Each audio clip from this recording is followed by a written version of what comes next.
الاناتوميكال لاند ماركس. خلاص مش مشكله.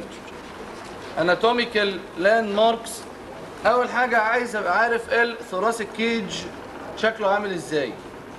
الثوراسيك كيج يا دكاتره، اولا زي ما احنا قلنا في الكاردياك اكزامينيشن او شفنا في الكاردياك اكزامينيشن، البون اللي عندي هنا اللي هي الاسترنم، منوبليوم سترناي، والبودي اوف ذا سترنم مع الزيف سترنم، 3 parts of the sternum. بعد كده بيجي عندي هنا الكلافيكل عند السترنو كلافيكولار جوينت. بعد كده بيجي عندي الريبس. الريبس اللي موجوده عندي احنا اتفقنا ان هم 7 ترو ريبس اللي هم اتاتشد لل 7 ترو ريبس اللي هم اتاتشد للسترنم. دول السفن، 1 2 3 4 5 6 7. دول السفن ريبس اللي اتاتشد للسترنم. الصوت يا دكاتره لو سمحتم. بعد كده بيجي الثامن والتاسع والعاشر، دول بيبقوا اتاتشد تو ايتش اذر، مش اتاتشد للسترنم. و11 و12 دول بيبقوا فلوتنج جايين من ورا، هم بيبقوا مش اتاتشد لحاجه، فلوتنج ريبس.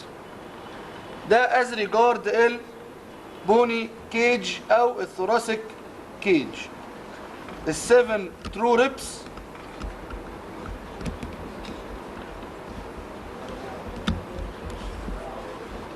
السفن ترو ريبس مع ال8 و9 و10 مع ال11 12 اللي هم فلوتنج ريبس. يبقى سترنم مع كلافيكل مع الريبس، دول اللي بيفورم الثوراسيك كيج. بالنسبه لللنج في رايت لنج اند ليفت لنج.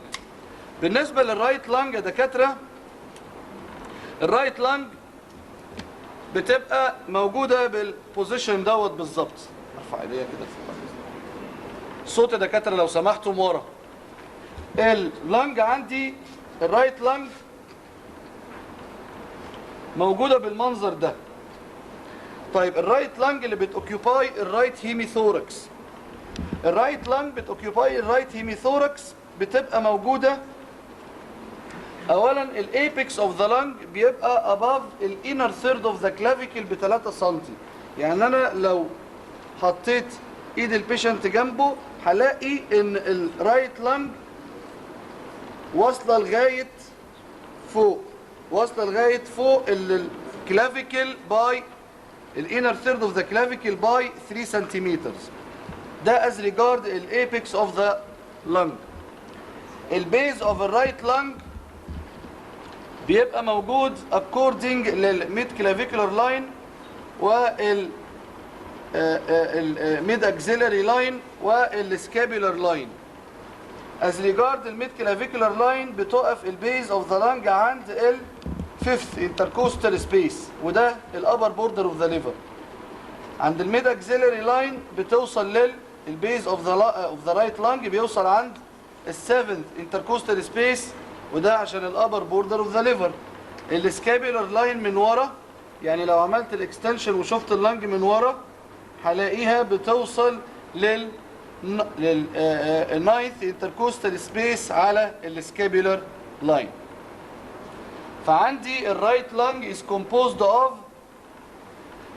الايبكس او بسميها الكوبيلا، ودي above the clavicle by 3 سنتيمتر، والبيز ودي بتوصل للفيفث انتركوستال سبيس، 7th انتركوستال سبيس، 9th انتركوستال سبيس.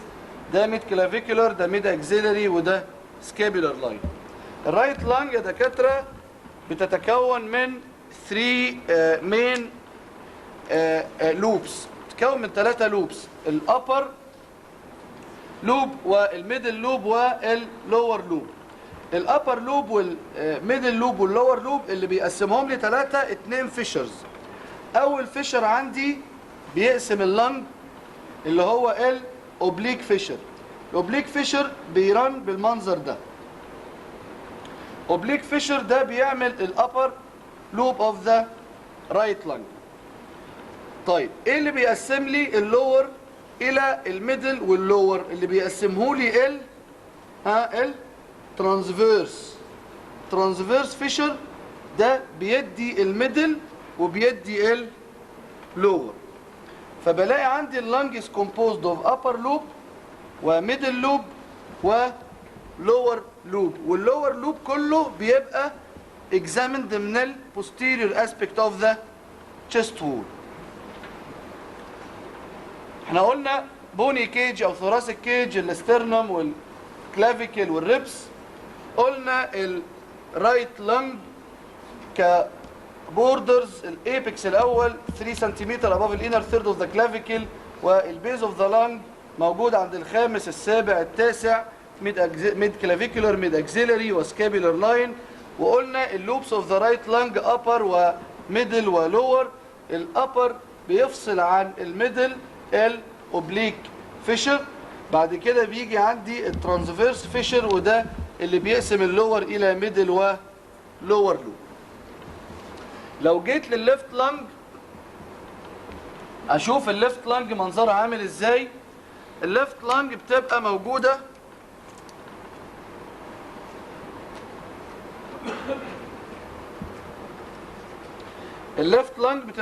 برضو الايبكس نفس الكلام، برضو بيبقى above الانر ثيرد اوف ذا كلافيكل، ده الكوبيلا اوف ذا لانج او الايبكس اوف ذا لانج نفس الكلام. ولكن اللور بوردر بيختلف. اللور بوردر او البيز اوف ذا لانج بتبقى موجوده فين؟ اللور بوردر اوف ذا لانج بيبقى موجود هنا، كان خامس، هنا هيبقى سادس. هتقول لي سادس ليه؟ محدش يقول لي سبلين. السبلين مش موجود على الميد كلافيكولار لاين. السبلين 9 10 11 ميد اكسيلري. طب سادس ليه؟ هو خلاص اللانج خلصت، ده مكان اللور بوردر اوف ذا لانج. هو هنا طلعت فوق سبيس عشان الليفر، لكن هنا وقفت في النورمال سبيس بتاعها السادس. طب على الميد اكسيلري بتخلص عند الثامن بقى. الثامن ليه الثامن؟ لان التاسع ده هيبقى مين؟ السبلين. بالنسبه للسكابيولر لاين بتخلص عند العاشر. لو خدتوا بالكم هنا 5 7 9. طب الليفت لانج 6 8 10، يعني 5 6. يعني لو انا بعمل بيركشن على الميد كلافيكولار لاين، المفروض الاقيها ريزونانت لغايه كام؟ لغايه 5، وبعد كده تبدا دالنس. طب هنا لغايه 6 وتبدا دالنس. طب هنا على الميد اكسيلري لغايه 7 وتبدا دالنس. هنا لغايه 8. طب على السكابيولر 9 و10. ف5 6 7 8 9 10. او عايز اخد البوردر اوف ذا رايت لانج يبقى 5 7 9. طب الليفت لانج 6 8 10. والايبكس في الاثنين واحد بيبقى 3 سنتيمتر above الانر ثيرد اوف ذا كلافيكل. خلي بالك من حاجه بقى، ان الليفت لانج مش زي الرايت لانج، لان الليفت لانج بتحضن الهارت. فالليفت لانج في جزء او في لوب منها بيبقى ابسنت ومش موجود، وهو اللي هو الميدل لوب. مين بيعوض الميدل لوب عندي هنا؟ هو الهارت. طيب مكان الميدل لوب هنا هو فاللانج الليفت لانج is composed only of 2 loops، وهو upper و lower. الابر لوب وده بيبقى from the front of the chest wall can be examined من الفرونت of the chest wall. او لما احط السماعه هنا فانا كده بسمع upper loop of the right lung، او بعمل percussion على upper loop of the right lung of the left lung. والlower loop of the left lung وده cannot be examined من الفرونت، ده لازم يبقى examined من back of the patient. ده أهمية anterior أو posterior aspect of the chest wall، لأن احنا دايما كنا في الابدومين دايما بنكزامن من قدام، في الكارديوفاسكولار دايما كنا بنكزامن من قدام. اما الشست فقدام وورا كل واحد له اهميه، لان قدام عندي هنا بالنسبه للشست وول على الرايت سايد باكزامن ابر وميدل، ما اقدرش اجيب اللور. طب ورا بجيب مين؟ اللور لوب. ليه؟ لان ممكن الابر والميدل يبقوا سلام تماما والاير انتري سليمه تماما، ولكن الديزيز موجود في اللور لوب، هو اللي فيه الازم، هو اللي فيه الابسس او فيه النمونيا او فيه التيومر او فيه المشكله اللي الاقي فيها البركشن ابنورماليتي والاسكالتيشن ابنورماليتي. فعشان كده بيبقى مهم عندي الانتيريور اسبكت والبوستيريور اسبكت. على الرايت لانج من انتيريورلي بدرس الابر والميدل، ده على الرايت، والليفت بدرس الابر بس. من البوستيريور اسبكت بدرس الايبكس اوف الرايت والليفت، مش مهم قوي، المهم ان انا بدرس مين؟ اللور لوبس كلها بتبقى اكزامند من البوستيريور اسبكت اوف ذا تشست. عشان كده بيبقى مهم جدا عندي وانا بعمل بيركشن للتشست وبعمل اوسكالتيشن للتشست الانتيريور اكزامينيشن وبوستيريور اكزامينيشن. قلت البوني كيج، قلت السوفت تيشو اللي هو اللنج، وعندي الاوبليك والترانسفيرس فيشر، هنا جاست اوبليك فيشر. ناقص لي حاجه واحده بس، اللاينز اللي انا اتكلمت عليها. اللاينز اوف ذا تشيست بقسمهم الى ايه؟ بقسمهم الى، احنا قلنا ده اللي هو اللاين اللي بيمشي في نص الكلافيكل او بيقسم بيه من الاسترنو كلافيكولر للاكروميو كلافيكولر، نص الكلافيكل بالظبط، ده اللي هو مين؟ ميد كلافيكولر لاين. عندي اللاين الثاني anterior axillary بس مش بنستخدمه. طيب اللاين الثالث الميد اكسيلري، وده بيفصل الانتيريور عن البوستيريور. اللاين الرابع وهو البوستيريور اكسيلري مش بستخدمه. يبقى انا خدت ميد كلافيكولر وميد اكسيلري على طول، سبت الانتيريور والبوستيريور اكسيلري. من ورا في تو لاينز يهموني، وهو مين؟ السكابيولار لاين والبارافيرتبرال. فين مكان البارافيرتبرال؟ لو خدت ده الميد لاين، فالبارافيرتبرال بيبقى موجود ميد واي ما بين السكابيولار والميد لاين، يعني موجود بالمنظر ده. ده مكان البارافيرتبرال لاين، بيبقى ميد واي ما بين السكابيولار والميد لاين. عرفتوا منين السكابيولار لاين؟ بجيب من السباين اوف ذا سكابيولا. لما رفعت ايد العيان ظهرت السباين اوف ذا سكابيولا. مكان السباين اوف ذا سكابيولا اللي هو الديبريشن اللي موجود هنا ده، هو ده المكان اللي بيديماركيت او اللاند مارك للسكابيولار لاين، عشان كده سميته سكابيولار. ده البارافيرتبرال. طب انا لما اجي ادرس البوستيريور اسبكت اوف ذا تشيست وول، لو عايز ادرس انتيريور اسبكت، مين احسن؟ ميد كلافيكولر ولا ميد اكسيلري؟ ها؟ ميد كلافيكولر ادق، لانه هياخدهم الانتيريور الابر والميدل لوب على الرايت والابر لوب على الليفت، فيعتبر الميد كلافيكولر هو الاساسي، والميد اكسيلري يعتبر بعمله معاه اسوشيتد، ولكن المين هو الميد كلافيكولر. لما اجي ادرس على البوستيريور وول، اخد السكابيولار لاين اللي بيبدا وسايب سيجمنت من اللنج مش باينه عندي، سيجمنتس من اللور لوب مش باينه عندي، ولا اخد البارافيرتبرال؟ ها؟ باخد من البوستيريور اسبكت البارافيرتبرال. يعني اللي عايز اقوله ان في 4 مين لاينز، ولكن الفور مين لاينز بيبقوا او هختصرهم وهضمهم لاثنين. الفور مين لاينز الميد كلافيكولر والميد اكسيلري والسكابيولر والبارا فيرتبرال. ولكن في الاكزامينيشن بقى، لما بشتغل او باجي بعمل اكزامينيشن، يقول لي اعمل اكزامينيشن للانسبكشن بالبيشن بيركشن اوسكالتيشن، وبستخدم لاينز. انا بستخدم الميد كلافيكولر وبستخدم البارا فيرتبرال، هم دول اكتر تو لاينز بستخدمهم في الكلينيكال اكزامينيشن. ميد اكسيلري بيتعمل والسكابيولر بيتعمل وابقى عارفهم، ولكن لما اقول لك انسبكت بالبيت بيركاس اوسكالتيت، استخدم التو لاينز دول من قدام عشان تدرس الابر والميدل لوب، والابر لوب على الليفت من قدام يبقى استخدم الميد كلافيكولر، ومن ورا على طول روح للبارافيرتبرال لاين، لانه واخد كل اللور لوب من الايبكس لغايه البيز اوف ذا لور لوب. يبقى كده انا شفت او قدرت افهم او قدرت اتخيل منظر اللنج جوه الثوراسيك كيج. جوه الثوراسيك كيج الاسترنم والكلافيكل والريبس ريبس اللي جايه من الترانسفيرس بروسيس اوف الثوراسيك فيرتبري. بعد كده جاء الرايت لانج وجت الليفت لانج.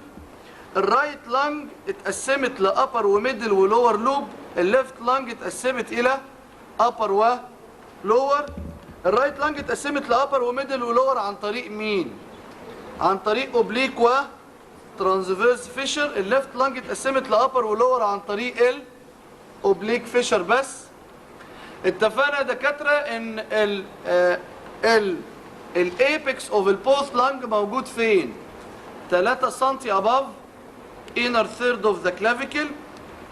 طب بالنسبه لللور بوردر اوف ذا لانج اللي هو المفروض يبقى فيه لانج وتنتهي الدالنس او تنتهي الريزونانس وما اسمعش بعد كده اير انتري. از ريجارد الرايت والليفت على اللاينز، على الميد كلافيكولر بتخلص كام؟ 5 هنا على الرايت، 6 على الليفت، و5 عشان ليفر. طب على الميد اكسيلري كام؟ 7 على الرايت، 8 على الليفت. طب على الاسكابيلر كام؟ 9 على الرايت و10 على الليفت. طب على البارافيرتبرال 10.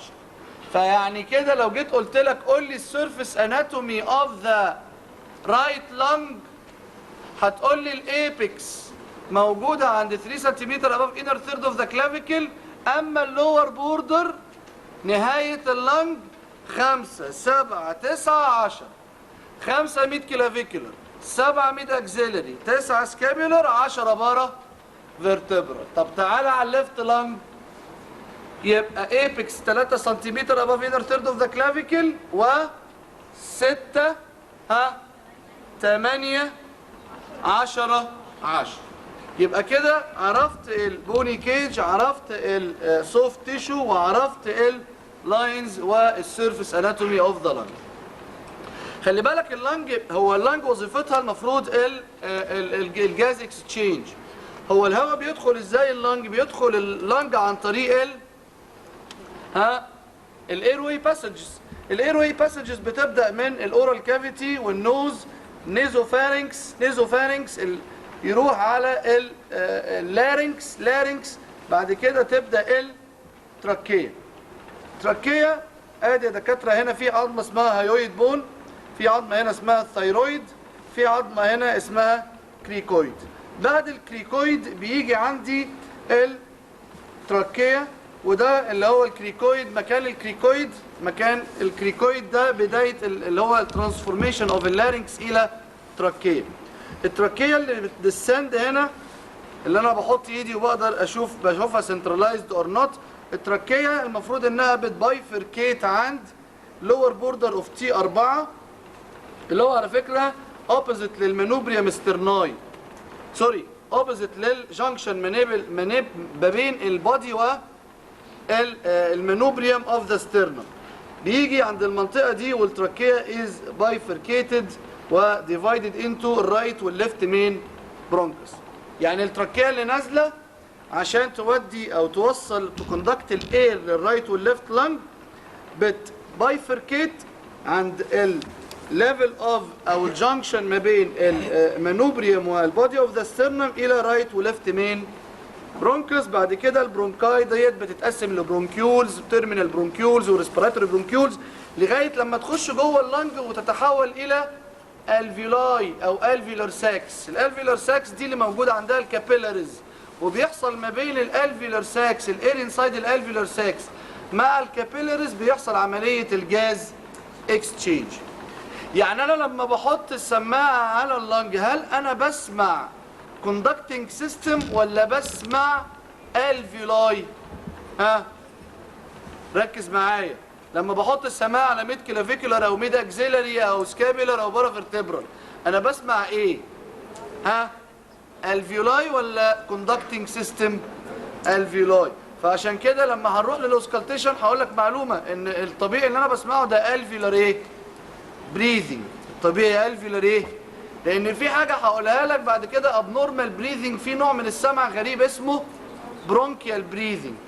ده حاجه ثانيه، دي حاجه مش طبيعيه ان انا اسمعها على اللنج. انا بقولها لك من دلوقتي عشان بعد كده تفهم ان انا لما بدرس اللنج انا بدرس اللنج او لما باجي بعمل اوسكالتيشن هنا في اللنج انا باوسكالتيت الالفيولاي، لان انا حاطط خلاص على الجزء النهائي من اللنج. خلاص الكوندكتنج سيستم دخل، والتراكيه اتقسمت لبرونكاي وبرونكيولز، تيرمينال برونكيولز وريسبيراتوري برونكيولز والالفيولار داكت والالفيولار ساكس. والالفيولار ساكس دي موجود عندها الكابيلاريز لانها برضو بالمونري ارتري داخل وبيكون اتوزع ووصلت لكابيلاريز، فبقى عندي الفيولار ساكس وكابيلاريز بيحصل عن طريقها الجاز اكسشينج. فانا المنطقه دي كلها من اللنج مليانه مفيش كوندكتنج سيستم انا بسمعه، انا عمال بسمع الالفيولاي وعمليه الاير انتري والاير اكزيت في الالفيولار ساكس، وبسمع الالفيولار بريذنج نوت الكوندكتنج سيستم خالص. طيب الكلام اللي انا قلته ده كله مهم جدا لانه هيبقى له امبورتنس وانا بعد كده بتكلم على الايتمز اوف اكزامينيشن. خلصت الثوراسيك كيج، خلصت الرايت والليفت لانج كلوبس، ابر ميدل ولور، ابر ولور. اتكلمت على الفيشرز اوبليك وترانسفيرس، هنا اوبليك. اتكلمت على السيرفيس اناتومي، الايبكس واللور بوردر 5 7 9 10، هنا 6 8 10 10. اتكلمت على كوندكتنج سيستم التراكيه والبايفركيشن عند اللور بوردر اوف تي 4 او عند الجنكشن ما بين المانوبريوم والبودي اوف ذا ستيرنم، واتوزعت لغايه لما وصلت لالفيولار ساكس، وهي دي اللي انا بعمل لها اكزامينيشن وسكالتيشن من على الشيست وول. لان انا وانا بسمع الشيست وول لو حطيت السماعه هنا يبقى انا سامع تراكيه، لكن لو حطيت السماعه هنا يبقى انا بسمع الفيولاي. واضح الكلام؟ هل الطبيعي ان انا هنا اسمع تراكيه او اسمع صوت نفس زي التراكيه؟ لا، هنا انا بسمع صوت الفيولاي، فالصوت بيبقى مختلف شويه، هنعرفه واحنا بنتكلم في الاكزامينيشن. نبدا الاكزامينيشن لدكاتره التشست بعد كلمتين الاناتومي دول والسيرفيس اناتومي واللاند ماركس. نبدا الاكزامينيشن للتشست كيس. كلينيكال تشست يا دكاتره سهل جدا باذن الله، ما فيهوش اي مشكله. استاذ حضرتك تنام؟ لا، الناحيه الثانيه، خلي راسك كده. اول حاجه دكاتره انا بعمل انسبكشن للتشست وول او بعمل اكزامينيشن انسبكشن للتشست. استاذنك ترفع رجليك. بعمل انسبكشن للتشست. الانسبكشن اوف ذا تشست يا دكاتره بعمله from the foot and from the side of the bed، من الفوت ومن السايد اوف ذا بيد، عشان اول حاجه باسس الشيب اوف ذا chest wall. نورمال يا دكاتره الشيب اوف ذا chest wall بيبقى الاكزامينيشن او ببص على ايه؟ ببص على ال transverse diameter against الانترو posterior، transverse against الانترو posterior. وقصدي ايه بالانترو posterior؟ قصدي ما بين الانتيريور اكزيلري و posterior اكزيلري. المنظر الطبيعي المفروض الترانسفيرس 7، الانترو posterior 5. مش قصدي ان ده 7 سم وده 5 سم، قصدي ان الريشيو ما بينهم 7:5. واضح؟ يعني لو ده 14 سم يبقى ده 10 سم، لو ده 21 سم يبقى ده هيبقى 15 سم. يعني في ريشيو ما بينهم هي اللي بتحكم على الشيب اوف ذا تشيست. فالشيب اوف ذا تشيست از elliptical. shape of the chest is elliptical. elliptical ليه؟ لان هلاقيه بالمنظر ده كده، هلاقيه بالمنظر ده من anterior axillary. الانتيريور axillary بيبقى 7، ومن anterior axillary البوستيريور axillary الدايمتر ده بيبقى 5. فالمنظر المفروض ان هو elliptical في الشيب. ولكن الابنورماليتي اللي ممكن الاقيها وانا باكزامن من الفوت اوف ذا بيد وببص تنجنشال ومن السايد اوف ذا بيد، انا كده بعمل ايه؟ بعمل اسسمنت للدايمترز ديت، وبعمل اسسمنت للاثنين اجينست اتش اذر، لان انا لازم اكومبير التو هيمي ثوركس مع بعض. فمن الفوت عشان اشوفهم قصاد بعض فاقارنهم ببعض، ومن السايد عشان اقارن الترانسفيرس بال او ترانسفيرس بالانترو بوستيريور. النورمال شيب از elliptical. فممكن الاقي الكومنت بتاعي as regard the shape normal shape of the chest elliptical in shape with dimensions transverse to vertical 7 to 5. ممكن الاقيه ابنورمال ان شيب. الابنورماليتي بتبقى either symmetrical or asymmetrical. symmetrical يعني المشكله involving البوث لانج، يعني المشكله في التو لانجز مع بعض. التو لانجز المشكله اللي تحصل فيهم مع بعض بتحصل مع البرونكيال ازمه والسي او بي دي. في البرونكيال ازمه في difficulty في الاكسبيريشن، في السي او بي دي في difficulty في الاكسبيريشن. ده بسبب البرونكيال ازمه بسبب البرونكوسبازم، وفي السي او بي دي بسبب الدستركشن للالاستيسيتي اوف ذا كوندكتنج سيستم. فالهواء مش بيطلع، فبالتالي اللنج بتاندرجو ايه؟ هايبر انفليشن. ولما اللنج تاندرجو هايبر انفليشن ايه اللي هيحصل؟ اللي هيحصل انها هتتسبب في انكريز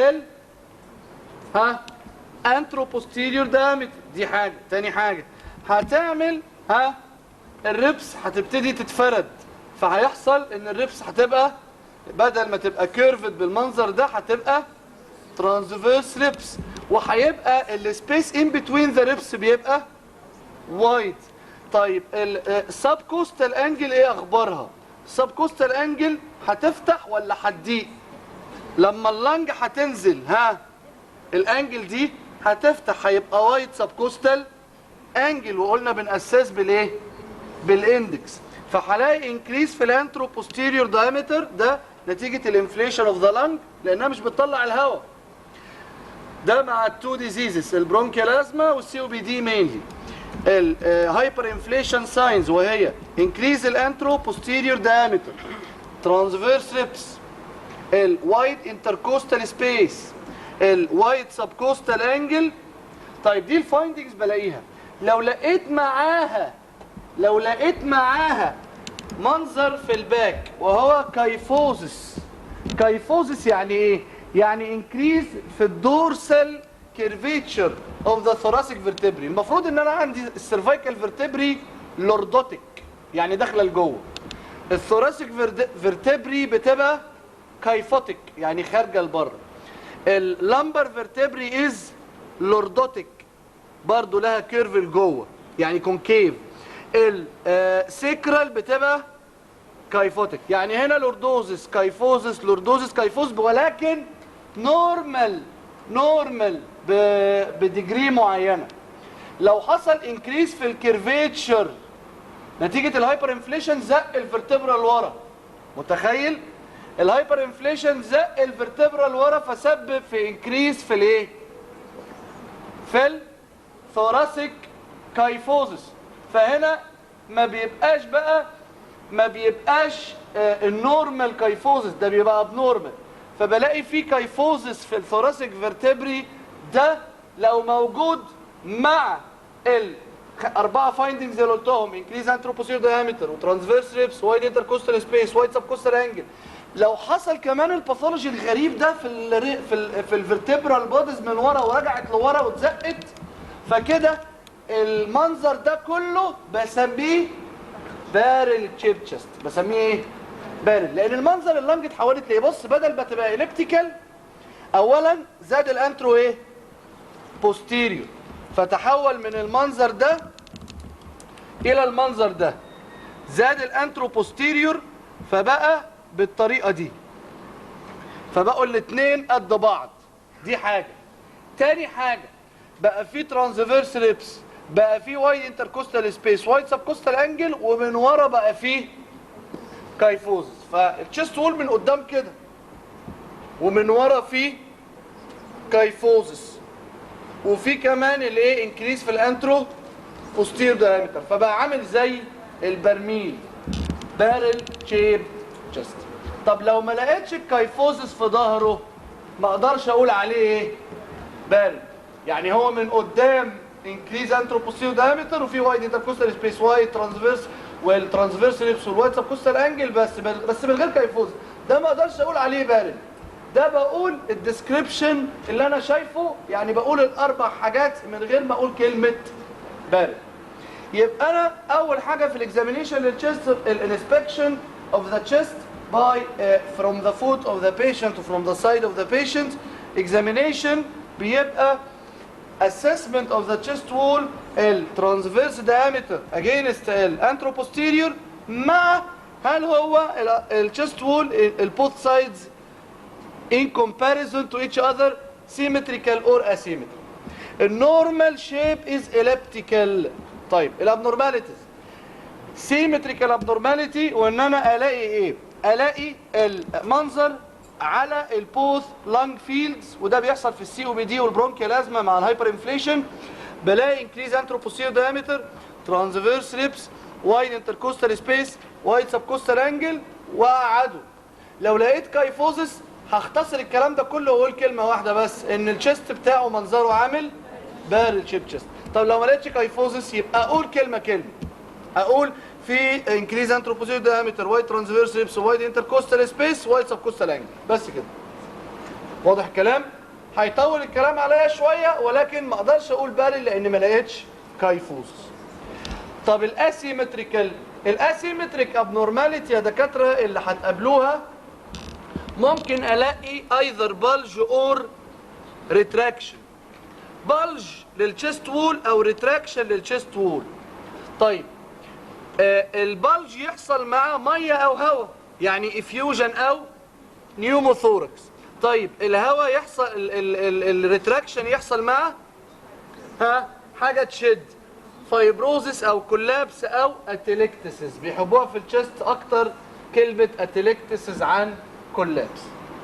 فالمنظر انه بيحصل يا دكاتره البلج او الريتراكشن ده، يحصل البلج بسبب ميه او هواء جوه البلورال سبيس يعمل بلج، او ريتراكشن ساين وده بيبقى يونيلاترال، وده بيحصل مع كولابس لللنج او فايبروزس او اتليكتسس في اللنج. طب انا اعرف منين؟ انا العيان جاي لي عامل كده، الشيست بتاعه عامل كده، واحد عالي وواحد، انا اعرف منين ده اللي بلجد ولا ده اللي ريتراكتد؟ باي الريسبيراتوري او الشيست وول ايه؟ موفمنت. عشان كده بيبقى تاني ايتم في الانسبكشن بعد الشيب بيبقى الموفمنت اوف ذا تشيست وول، لان هو ده اللي هيدرس لي او هيقدر يفهمني ويفرق ما بين، اقول لك how to differentiate between bulge and retraction. هعرف منين العيان جاي هل مشكله بلج ولا ريتراكشن؟ ما انا ما اعرفش ده اللي بلجد ولا ده اللي ريتراكتد، هو في اسيمتريك شيب. طب هتعرف منين ان بلج ولا ريتراكشن؟ هعرفها باي الريسبيراتوري موفمنت والتشيست وول موفمنت. يعني لو لقيت الموفمنت هنا يبقى المشكله ايه؟ بلج، لان المشكله اللي ما فيهاش موفمنت هي اللي ديزيز. لو لقيت الموفمنت هنا يبقى المشكله عندي ريتراكشن. الناس اللي بتتكلم لو سمحتم يا دكاتره ركزوا معايا. يبقى انا بكومبير تو ايتش اذر بلج اور ريتراكشن، وهحكم عليها باي ريسبيراتوري موفمنت. اللي بيتحرك ده سليم، اللي مش بيتحرك ده بقى هشوف هو اللي طالع يبقى ده بلج، اللي مش بيتحرك اللي ريتراكتد يبقى ده كده ريتراكشن. وبعد كده هيخليني اسسبكت لما الاقي المنظر ده في بلج في التشست وول او في ريتراكشن، هيخليني اسسبكت سبيسيفيك ابنورماليتي او سبيسيفيك ديزيز. طيب اول حاجه بكومنت عليها الشيب اوف ذا تشست. دخلت على حاله فروم ذا فوت وفروم ذا سايد بارل شيب اليبتيكال نورمال شيب تشست. طيب او الاقي ابنورماليتي، غالبا الابنورماليتي اللي بتلاقوها اللي هي الانكريز انتروبوستيريور دايمتر وترانسفيرس ريبس، الوايد انتركوستال سبيس، وايد سبكوستال انجل. لو معاك كايفوزس قول بارل وخلاص خلصت. طيب ده اللي بلاقيه. طيب لو الاسيمتريك بقى مش كومن ان انا الاقيها اللي هي البلج او الريتراكشن، لان دي مش حاله امتحان انها تدخل لي، لان البيشنت بيبقى في سيفير ريسبيراتوري ديستريس، مش حمل ان هو يخش امتحانات. فهو غالبا الحاله اللي بتخش لي دايما في الانسبكشن اللي هو السيمتريكال، هي الحته بس اللي في السيمتريكال بس، هل هو بارل ولا مش بارل، واللي هيحكم على ده اللي هو الكايفوز. دي الحته التريكي بس اللي بتبقى في الانسبكشن للتشست، اللي بيبقوا دايما مستنينك تقع فيها، هتقول بارل وهو ما عندوش كايفوزس ولا هتخلي بالك وتبص على الكايفوز. تاني حاجه الريسبيراتوري موفمنت. هنا انا لازم ادرس التشست وول موفمنت بقى بالانسبكشن درس، يعني بعمل اكزامينيشن وافي للتشست، يعني مش بعد وخلاص، لا ده انا بشوف الريت، والريت هعرفها. احنا اتفقنا ان انا طبعا لما اجي اعد ما ينفعش، او لسه ما اتفقناش، ما ينفعش ان انا اكسبلين بروسيجر ان انا بعد ريسبيراتوري موفمنت للعيان.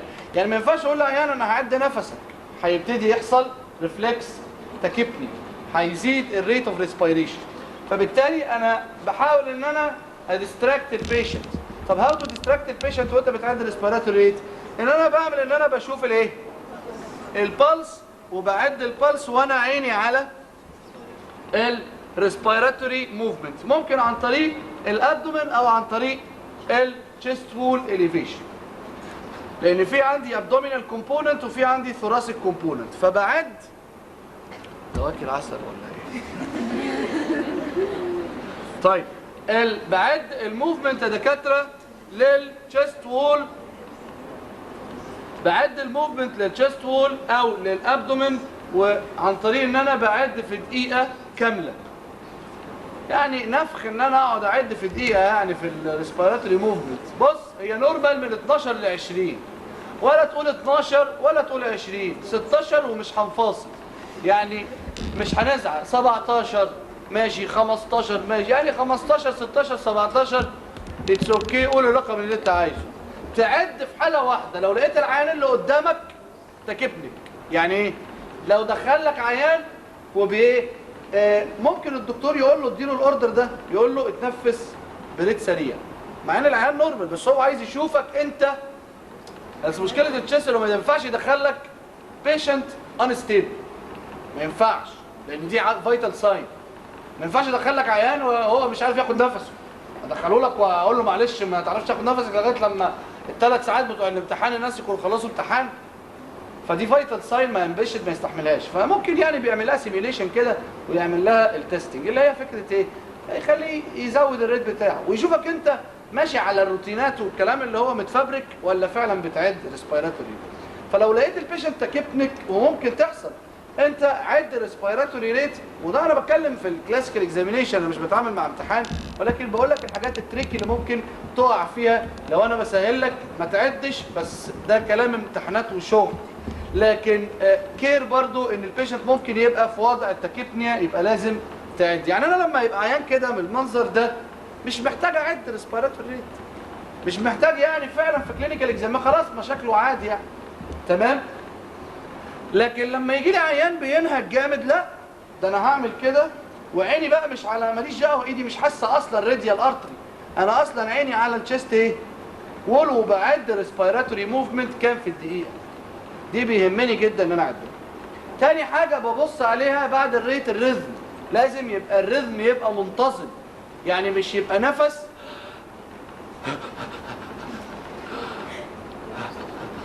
ما ينفعش الابنورماليتي، لان في ابنورمال ريزم ده خلي بالك ده خطير. ابنورمال ريزم في الريسبيريشن ده حاجه سنترال، اتضرب الريسبيراتوري سنترز اللي موجوده في المظله اوبلونجاتا.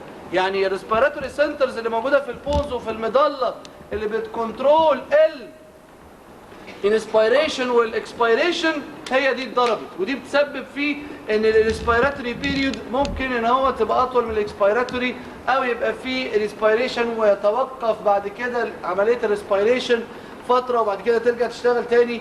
ده اللي هو الكوزمول بريذنج او البايوتس بريذنج، ودول مشاكل سنترال وخطيره. فاول حاجه بشوفها الريت، ولو بيشنت ستيبل ما خلاص قلت لك الافريج، لو بيشنت انستيبل يبقى تعد في دقيقه. تعد وديستراكت الاتنشن اوف ذا بيشنت، ان انت كانك بتبريتند ان انت بتشوف الارتيريال بالسيشن او الراديال بالس.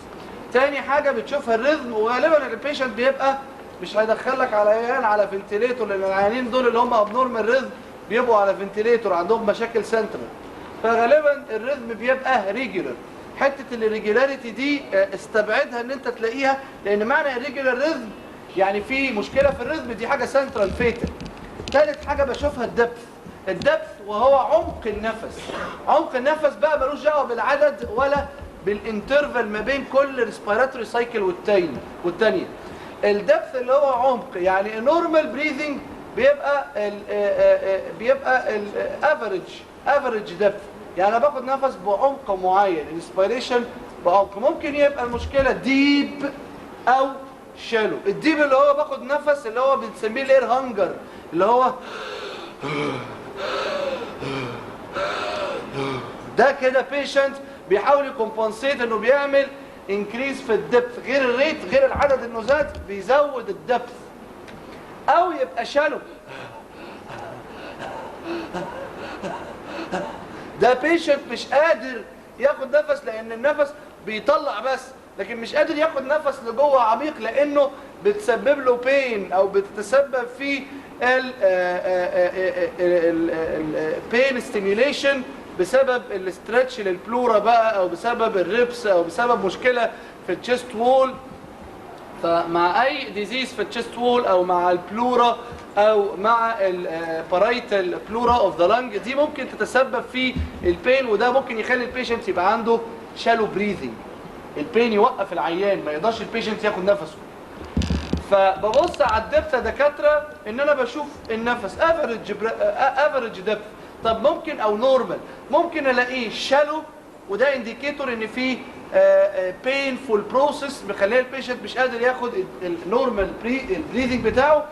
وممكن الاقيه ديب، والديب ده معناه ان في ريسبيراتوري ديستريس، البيشنت بيحاول يكمبنسيت، او في هايبوكسيا، البيشنت بيحاول يكمبنسيت باي انكريزنج الريت وباي انكريزنج الدبث اوف الريسبيريشن. الكلام ده هنتكلم عليه in more details ان شاء الله مع التشست لما نتكلم عليه كسيستم. هنتكلم عليه برضو مع الفيتال ساينز في الريسبيراتوري ريت، لان ده حاجه المفروض ان انت تكون عملت لها اسسمنت قبل اللوكال اكزامينيشن. طيب يبقى عرفت الريت والريزم والدبث اوف ريسبيريشن. طيب الطبيعي يا دكاتره التايب اوف ريسبيريشن، الميلز انا عارف ان الميلز بيتنفسوا بايه؟ ببطنهم بالابدومين. فالتايب اوف بريذنج لو ميل قدامي بيبقى ابدومينو ثوراسيك، لو في ميل بتبقى ثوراكو ابدومين. اما اخر حاجه وبتبقى مهمه جدا ومحدش ينساها لو بيكومنت على الريسبيراتوري موفمنت equality on both sides، لان دايما المشكله بتيجي هنا equality on both sides، ان ممكن يبقى البريذنج is not equal on both sides. يعني في منطقه فيها ريسبيراتوري موفمنت كويسه ومنطقه الريسبيراتوري موفمنت فيها قليله. طب دي ايه اهميتها؟ ما هي دي اللي كانت بتفرق ما بين مين ومين؟ بلج وريتراكشن. حتى لو مش باين بلج وريتراكشن، حتى لو مفيش بلج وريتراكشن، هيعرفني ان الديزيز فين؟ على الرايت سايد او على الليفت سايد. ممكن تبقى المشكله انترنسك، يعني داخليه لدرجه انها مش مبينه بلج او ريتراكشن، بس انا شايف ان العيان لما بيتنفس الحته دي اللي بتعلى والحته دي صامته ما بتعلاش، يبقى الحته دي اللي مالها اللي ديزيز. تمام؟ طيب يبقى شفت الريت 17 cycles per minute and regular respiration with average normal depth, abdominothoracic in type and equal on both sides او unequal بشوف المنطقه اللي بيبقى فيها decreased respiratory movement وبعرف على طول منها بالانسبكشن ان هي دي المنطقه اللي diseased. equal on both sides بس بيبقى decreased، عرفتها منين decreased؟ لو الريزم بقى او مشكله في الريت او مشكله في depth of respiration. ثالث حاجه ببص عليها الريتراكشن ساينز. ايه الريتراكشن؟ دكاتره لما يبقى في ريسبيراتوري ديستريس المشكله ان بيحصل ريتراكشن لمناطق على السكين بتبين لي ان العيان ده مش عارف ياخد نفسه. فين اماكن الريتراكشن؟ اماكن الريتراكشن سوبراسترنال، ده مكان التراكيه. ايه كمان؟ سوبرا كلاف، ده مكان الايبكس. انتركوستال سبيس على الميد كلافيكولار لاين، وده مكان اللنج. تمام؟ وسب كوستال سبيس. سيبنا من السب كوستال لان السب كوستال دي لها معنى مختلف. خلينا في مكان اللنج، لان السب كوستال ده مش مكان لنج على فكره، السب كوستال ده مكان ايه؟ دايفراج.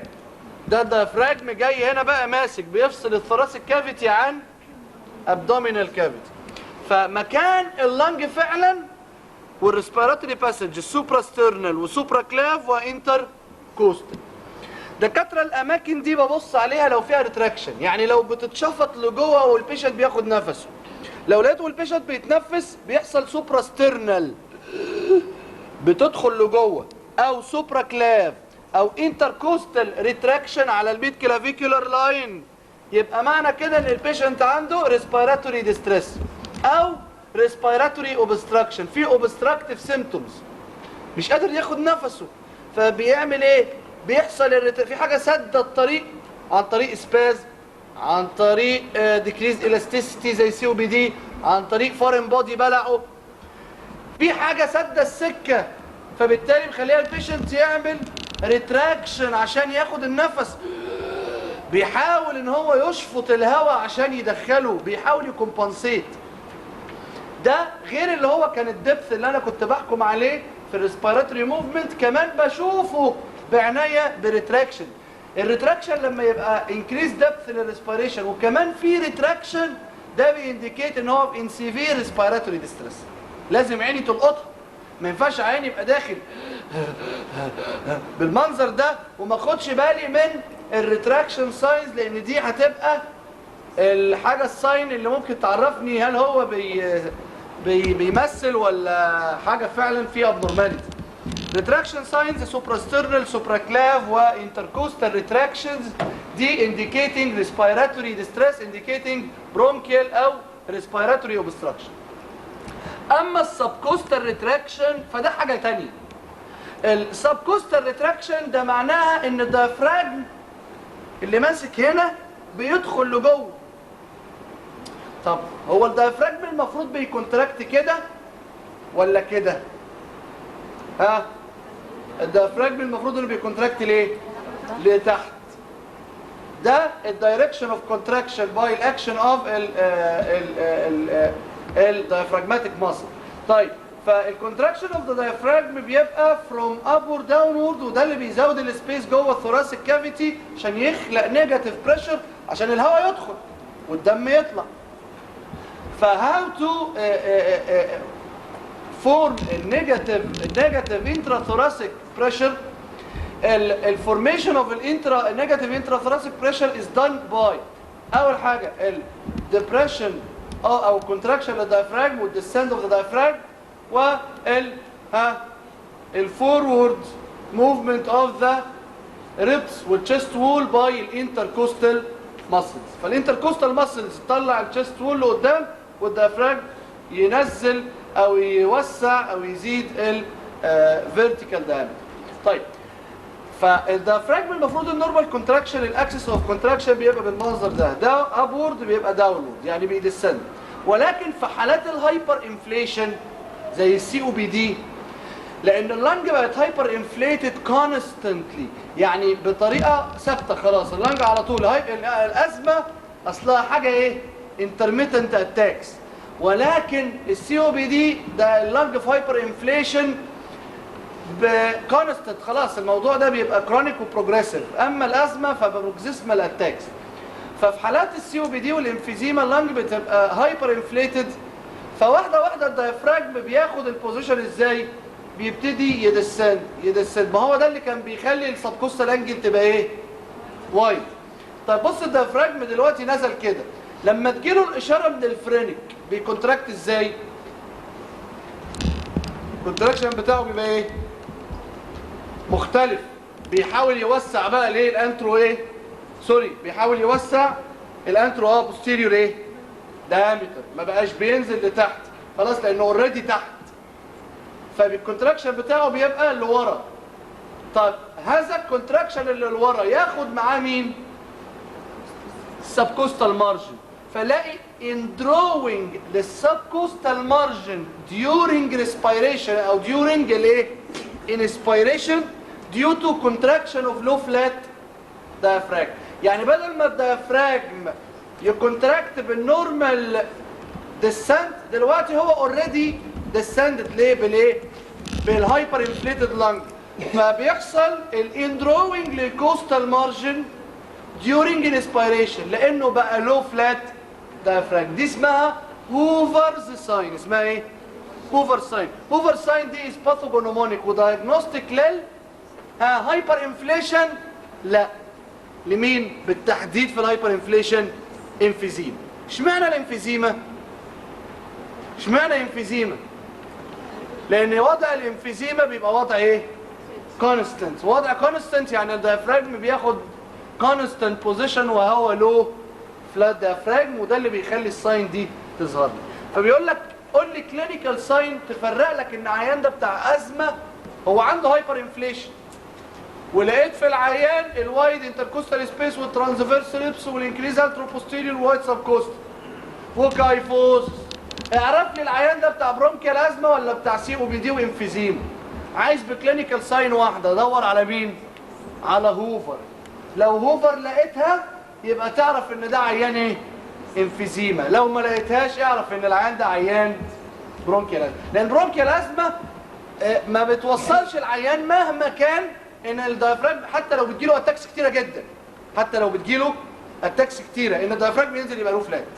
لكن الانفيزيما لانها ماشيه كرونيك بروجريسيف كورس وباستمرار، فاللنج كده كده لازم في النهايه لو ظهرت مش لازم في كل عيان الانفيزيما، بس لو ظهرت يبقى ده كده على طول يحلف ان ده عيان انفيزيما. واضح كلام؟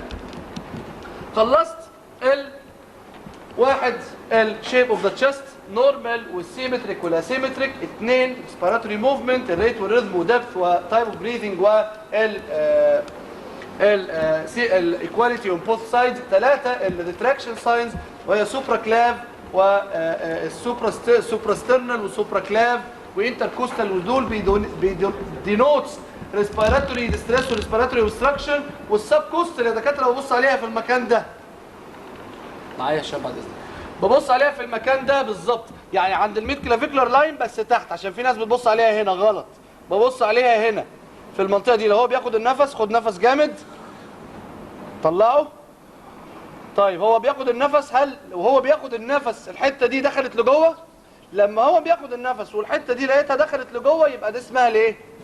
هوفر ساين، وموجوده في بعض عيانين السي او بي دي زي شبل، هبقى اوريه لكم باذن الله، عنده الهوفر ساين باينه جدا، وعنده الكيفوزس برضو واضح في السي او بي دي. هنا دكاتره الساين دي هوفر ساين او سبكوستال ريتراكشن during inspiration due to low flat diaphragm is diagnostic for الانفيزيما. ايه كمان ببص عليه غير الثلاث حاجات دول؟ ببص على حاجه اسمها ليتن ساين. دكاتره بصوا، هو احنا اتفقنا اللنج بتخلص عند كام؟ ها 5 وهنا كام؟ 6. ايه ده 5 و6 ده؟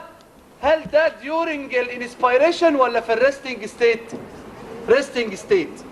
طب لما يجي ياخد النفس الديافراجم بايه؟ بينزل ال 12 ال6 التانيين، يعني هو هنا عند 5 وهنا عند كام؟ عند 6، يعني في لسه 6 ريبس ما نزلهمش.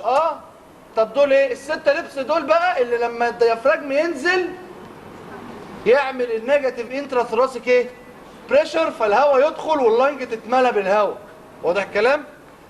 ما هو اللنج دي عامله كده بالظبط، سبونج كده وموجوده. اول لما الديافراجم ينزل والانتركوستال تطلع، اللنج دي بقت جوه نيجاتيف بريشر، فيروح الهواء داخلها، فالهواء يروح داخل اللنج ماليها، فتاخد السبيس ده كله، تاخد كل الثوراسيك كافيتي. بص بقى، الديافراجم وهو نازل في ال6 سبيس بيبقى لو ويفي موفمنت في اللور 6 انتركوستال سبيس، لو ويفي ايه؟ موفمنت. يعني الديافراجم واقف عند 6 هنا، عند 5 وعند 6، صح؟ هنا عند 5 لان الليفر، وهنا عند 6 النورمال، بس ده والعيان في ريستنج ستيت، يعني at end of normal expiration. بعد لما اطلع نفس الديافراجم بيبقى واقف هنا. لما اقول له خد نفس جامد وديب انسبيريشن، ايه اللي هيحصل؟ الديافراجم هيكونتراكت وينزل، وهو بيكونتراكت هلاقي منظر الايه؟ الويفي موفمنت اوف ذا او الشادو اوف ذا دايفراجم في الانتركوستال سبيسز، في السبيسز ما بين الريبس، بشوف منظر الدايفراجم، الشادو اوف ذا دايفراجم والويفي موفمنت اوف ذا دايفراجم. طب دي مهمه؟ مهمه، وبسميها latent sign. يبقى normally there is apparent normal shadow of a diaphragmatic contraction ولا لا؟ normally بتبقى present وapparent، بس هي صعبة لأنها عايزاك تركز. طب لما تيجي تأسس على الرايت ولا على الليفت سايد أحسن؟ رايت ولا ليفت؟ ليفت. اشمعنى ليفت؟ عشان الرايت هنا الليفر الليفر ماسك 5 على الميد كلافيكولار، 7 ميد اكسيلري، 9 سكابيلر. لكن هنا دكاتره على الليفت الميد كلافيكولار، هل على الميد كلافيكولار في حاجه مضايقاني؟ هنا في ليفر مضايقني، فالديافراجم نازل مش هشوف كده الويفي موفمنت بتاعته مرتاحه، لان الديافراجم elevated by the liver. الليفر هيماسك شويه الموفمنت، ولكن على الليفت سايد الديافراجم نازل متحرر، مفيش حاجه تحتيه، بينزل على طول، فانا شايف الويفي موفمنت بتاعته بتبقى اسهل. يبقى رابع حاجه في الانسبكشن وهي الليتن ساين، ان انا بشوف الويفي موفمنت اوف ذا ديافراجم على الميد كلافيكولار لاين. بقول للبيشنت خد نفس. ساين صعبه لان انت هتلاقيها بتجري عامله زي موجه بس سريعه جدا، عايزاك تبقى يعني بتلاحظ حاجه في اقل من السكند، لانه على طول الديافراجم على طول بينزل في الانتركوستال سبيس، حركه مسروقه سريعه جدا. طيب هل هي نورمالي بريزنت؟ بتتسالوها. نورمالي بريزنت في الانسان الطبيعي موجوده. طب ممكن تبقى نوت ابارنت، مش ظاهره، لو اوبيز، لو في اير او فلويد يعني بلورال افيوجن او نيومو ثوركس. وفي السي او بي دي، ليه في السي او بي دي؟ لان الديافراجم مش بينزل، امال الديافراجم ايه؟ هو اوريدي لو فلات ديافراجم. ففي حالات بيبقى الليتن ساين نوت ابارنت، يعني الويفي موفمنت دي مش موجوده في مين؟ فات يعني اوبيزيتي، فلويد يعني افيوجن، هواء يعني نيوموثوركس، او حالات السي او بي دي، لان الديافراجم از لو فلات. طيب ممكن تبقى ابسنت. عارف يعني ايه ابسنت ليتن؟ يعني ابسنت ليتن ساين، يعني الديافراجم مش بيكونتراكت. ده بيبقى في الديافراجماتيك باراليسيس، يعني لو الفرينك اتضرب او في مايوباثي في الديافراجم وفي باراليسيس للديافراجم and is not contracting، ده هنا هو بيبقى absent. ففي فرق ما بين، ورا دكاتره لو سمحتم، في فرق ما بين absent و not apparent. not apparent معناها ان الديافراجم بيكونتراكت ولكن الليتن ساين مش باين، وده مع فات او افيوجن او نيوموثوركس او سي او بي دي. لكن absent يعني معناها ان الديافراجم is not contracting، وده مع الديافراجماتيك paralysis. طيب ايه كمان ببص عليه غير الشيب والموفمنت والريتراكشنز، وقلنا فيها الهوفر والليتن. ببص كمان على dilated veins، وقلنا dilated veins على الشيست وول معناها ان في superior vena cava obstruction، واشهر سبب يعمل superior vena cava obstruction is bronchogenic carcinoma. اشهر حاجه تقفل السوبيريور فينا كيفا البرونكوجينيك كارسينوما. تاني كوز مهم برضو لو لقيت دايليتد فينز على الشيست يعمل سوبيريور فينا كيفا اوبستراكشن، اللي هو الليمفوما. الليمف نودز، الميدياستاينال الليمف نودز تقفل السوبيريور فينا كيفا. طب لو لقيت يا دكاتره، بس ده مش مكتوبه عندك، دايليتد ارتريز على الباك اوف ذا تشيست، ده اللي هو كوارتيشن اوف ذا اورتا. تمام. طيب يبقى هنا دايليتد فينز تهمني عشان سوبيريور فينا كيفا اوبستراكشن، ده بيحصل مع الميدياستاينال سيندروم، والكومنست كوز از برونكوجينيك كارسينوما. خلي بالك لان احنا في حاله تشست. تاني حاجه ببص على لو في ساينس او في ديسشارج طالع لي، باس طالع وساينس تراكت معمول متكون من جرانيوليشن تيشو وبياخد باس ويطلع بيه. هو الباس ده جاي منين؟ جاي من البلورال سبيس. فلو لقيت ساينس على الشست وول ديسشارجينج باس، اعرف على طول ان دي حاجه اسمها بلوروكيتينيوس فيستولا. اسمها بلوروكيتينيوس ايه؟ فيستولا. وده بيحصل مع الكرونيك امبايما، لما يحصل ان باس يبقى موجود في البلورال سبيس بمده زمنيه طويله، كرونيك ستيت مزمن، يعني في باس accumulating بطريقه مزمنه، يعني مش اكيوت ولكن كرونيك يعني لو جريد ولكن فتره طويله. اللو جريد والفتره الطويله الكرونيك بروجريسيف اكيوميليشن للباس في البلورال سبيس، ممكن الباس ده لانه فيه بروتيوليتيك انزيمز بتخرج من الاورجانيزم تبتدي تخلق لنفسها ممر.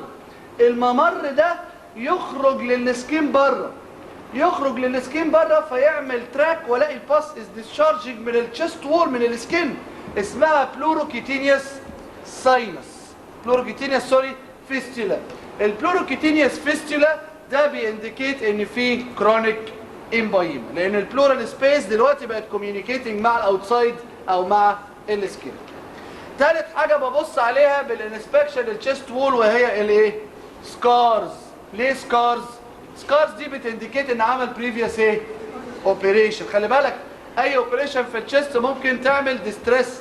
ليه؟ لانها بتعمل ريستريكشن للموفمنت اوف ذا تشيست وول بسبب السكار. السكار زي ميديان سترنوتومي او لاترال ثوراكوتومي. لو لقيت سكار ماسكه النص كده واسمل السنه في النص، ده اللي هو الميديان سترنوتومي او لاترال ثوراكوتومي، بلاقي لاترال انسجن. طيب عرفت بالانسبكشن، ودي الايتمز اللي بكومنت عليها. ايه البالبيشن؟ ببالبيت الشيست يا دكاتره 6 ايتمز، 6 مين ايتمز ببالبيت بيهم الشيست. اول حاجه الريسبيراتوري موفمنت. ريسبيراتوري موفمنت يا دكاتره ببص على ايه؟ اول حاجه في الريسبيراتوري موفمنت المفروض ان انا بشوف الريسبيراتوري موفمنت. احنا كنا شفنا الريسبيراتوري موفمنت باي انسبكشن، انا كمان باسس باي بالبيشن. انا يهمني upper lung ولور lung. الابر lung باسس والبيشنت قاعد، بحط ايدي في نص البيشنت من قدام بعد اذنك، بحط ايدي على الانتيريور اسبيكت اوف ذا تشيست وانا واقف ورا العيان، وبخلي البيشنت ياخد ديب انسبيريشن، خد نفس جامد، وبشوف الاماونت اوف elevation اوف ماي هاندز. هل الافريج؟ طيب هل decreased؟ طب هل equal on both sides ولا لا؟ طبعا in all chest disease بيبقى decreased، تمام؟ بس الفرق ان هو هل equal ولا not equal، يعني decrease bilateral ولا decrease unilateral. طبعا الديزيز معظمها عندنا في الشست بتبقى bilateral، unilateral مش هتلاقوها او مش هتخش الامتحان. ده بالنسبه للابر تشست. في طريقه ثانيه للابر تشست، في طريقه ثانيه والعيان نايم، بس بفضل تعملها وهو قاعد. في طريقه ثانيه ان انا بحط ايدي كده وسنترلايز الثumb في الميد لاين، واخلي البيشنت ياخد ديب انسبيريشن، خد نفس جامد، وبشوف الاماونت اوف elevation اوف ماي هاندز وانا حاطط ايدي وحاطط الثumb على الميد لاين. طيب ده بالنسبه للابر تشست. اللور تشست باخد فولد من السكين وباخدها في الميد لاين، وبقول للبيشنت خد ديب انسبيريشن، ديب انسبيريشن، وبشوف الاماونت اوف اكسبانشن لللور تشست. ايدي هتفتح قد ايه؟ الفتحه اللي فتحتها ايدي هنا هو دي الاماونت اوف الاكسبانشن، ودي بتنديكيت الريسبيراتوري موفمنت بتاعتها عامله ازاي. برضه هتلاقوها ديكريزد ولكن ايكوال ايه؟ بايلاترال. هي ديكريز لان مفيش حاله تشست هتبقى داخله لك نورمال، بيبقى فيه دايما ديكريز في الريسبيراتوري موفمنت از ريجارد ابر او لور. هي الفكره كلها هل المشكله بايلاترال او يونيلاترال؟ البايلاتراليتي هتخليني افكر في جنرال ديزيز في الشست زي السي او بي دي والبرونكيال ازما او انترستيشال لانج فايبروزس، او تبقى حاجات يونيلاترال زي ابسس او نمونيا او برونكوجينيك كارسينوما او ماس، حاجه او نيوموثوركس او افيوجن، حاجه واخده سايد من الهيميثوركس من الثراسيك كافيتي. فاول حاجه ببص عليها الريسبيراتوري موفمنت باي البالبيشن، وان انا بحط ايدي في الميد لاين وهو البيشنت قاعد، او ان انا وهو نايم بحط ايدي بالمنظر ده، واللور تشست باخد فولد من السكين، والفولد دي باخدها عشان اسمح للسكين انه يكسباند، وطبعا انا مش ببقى ضاغط جامد عشان اسمح بالتشست اكسبانشن تحت ايدي. دي اول حاجه. تاني حاجه في البالبيشن ببص على الميدياستاينم.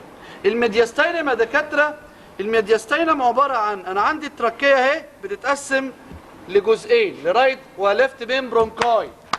بعد كده بيجي عند الليفت سايد هنا مين؟ الهارت. الهارت اللي هو كان منظره بالمنظر ده. فالميدياستاينم عشان تعرف اللنج وتأثيرها على الرايت او اي ديزيز في الثوراسيك كافيتي يمين وشمال على الميدياستاينم اللي هي ستراكشرز اللي في النص. هو الميدياستاينم دي فيها ايه؟ فيها تراكية وفيها اوسوفيجس وايه كمان وهارت وايه كمان وسوبيريور فينا كيفا وانفيريور فينا كيفا والفور بالمونري فينز والبالمونري ارتري والاورطة وايه كمان، وعندي الفرينكس والفاجاي والسمباثاتيك بلكسس، كل ده موجود، والليمف نودز، كل ده في الميدياستاينم. كل ده في الميدياستاينم، لان الجزء بتاع ثوراسيك كافيتي ده عبارة عن لانج وهارت وميدياستاينم. ميدياستاينم ده من اصعب الاناتومي اللي موجود، ده يعني كارديو ثوراسيك سيرجري. الحته دي هي دي اللي بتخليها صعبه جدا. صعوبتها كل بقى حاجه بقى الفرينك في الحته دي كان انتيريور ولا بوستيريور، وفي الحته دي تحت ولا فوق. ميدياستاينم الريليشنز فيها مش عارف تقراها من الاناتومي ولا لا، بس يعني موضوع لان لا بس خلي بالك الحته فيها يعني الجزء يعني المعلومه فيها بفيتل، لان انا مش بتكلم مش بهزر، ده فرينك الغلطه فيه خلاص بحياه بيشنت. فهنا دكاتره ميدياستاينم من الاستراكشرز اللي بعملها اسسمنت بالبالبيشن. باسس الميدياستاينم ازاي؟ بصوا دكاتره، في نقطتين هيقدروا يحكموا هل الميدياستاينم امبوزيشن وسنترال ولا حصل لها شيفت. طبعا انا عندي اللنج، هم دول اللي هم التو لنج او التو هيميثوركس اوكيوبايد باي ذا لنج. فعايز اعرف الميدياستاينم الستراكشر زي اللي قلتها لك، اللي هي الهارت باللارج فيسلز والتراكيه والاوسوفيجاس والكلام ده كله. تحكم على الميدياستاينم بايه؟ بنقطتين، التراكيه والايبكس. التراكيه لو لقيت التراكيه سنترال ولقيت الميدياستاينم في الليفت فيفث انتركوستال سبيس جاست انسايد الميد كلافيكولار لاين، يعني تروح للايبكس وتعمل لها تنجنشال انسبكشن، بعد كده تحط ايدك وتلوكالايز بالتيب اوف الاندكس وتعد وتوصل للفيفث انتركوستال سبيس وانسايد الميد كلافيكولار ولقيتها في مكانها مظبوط، يبقى كده الميدياستاينم از سنترال. طب هل الميدياستاينم ممكن تبقى شيفتد؟ ممكن. اولا ازاي بشوف الابر ميدياستاينم وازاي بشوف اللور ميدياستاينم؟ الابر ميدياستاينم شايف العيان نايم من غير بيلو. ليه نايم من غير بيلو؟ عشان انا عايز النك تبقى اكستندد من غير مخده، يعني عايز النك تبقى اكستندد. فبدل عايز النك تبقى اكستندد يبقى خلي رقبته تبقى مفروده. هتحط صباعك في الميد لاين، تنزل بالفينجر في الميد لاين لغايه لما توصل للسوبراسترنال نوتش. مش انا قلت لك التراكيه بتنزل